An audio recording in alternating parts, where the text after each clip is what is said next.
We provide you the platform to turn your dreams into reality. Give wings to your aspirations with KR Mangalam University. Iran से इस जंग में Israel को काफी नुकसान उठाना पड़ा और उसकी अर्थव्यवस्था के 3% से ज्यादा का नुकसान इजराइल को हुआ है। इजराइल को सबसे ज्यादा खर्च तो एयर डिफेंस सिस्टम पर करना पड़ा। रोजाना $200 मिलियन तक तो सिर्फ और सिर्फ एयर डिफेंस पर खर्च हो रहे थे और इतने नुकसान और खर्च के बावजूद ईरान का परमाणु प्रोग्राम 100% तक खत्म नहीं हुआ है। रिपोर्ट आप देखिए। ईरान के हमलों में इजराइल के वेस्ट बैंक से लेकर बेरशेवा तक बर्बादी हुई। अस्पताल और स्कूल के करीब मिसाइल से हमले हुए। ईरान के हमलों में इजराइल का अल जलील मिलिट्री बेस तबाह हो गया। हाइफा पोर्ट और हाइफा शहर को भारी नुकसान हुआ। हाइफा पावर प्लांट और हाइफा ऑयल रिफाइनरी भी बर्बाद हो गई। तेल नोफ एयरबेस को भी भारी नुकसान हुआ और दावा है कि हवाई पट्टी भी तहस नहस हो गई। ईरान के हमलों में मोसाद के हेडक्वार्टर को भी भारी नुकसान हुआ। ईरान की मिसाइल्स के हमलों में बेन गुरियन एयरपोर्ट को तबाह होते हुए दुनिया ने देखा।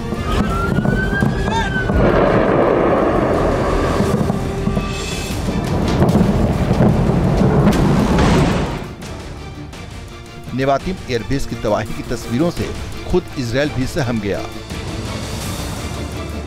वाइजमैन इंस्टीट्यूट भी ईरान के अटैक में बर्बाद हुआ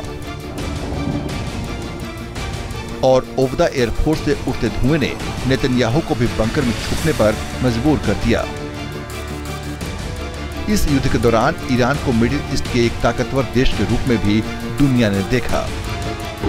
जैसे जैसे लड़ाई बढ़ रही थी, जैसे जैसे ईरान लंबी रेंज के मिसाइल फायर कर रहा था, इनकी एयर डिफेंस की कैपेबिलिटी इजराइल की ढीली पड़ रही थी।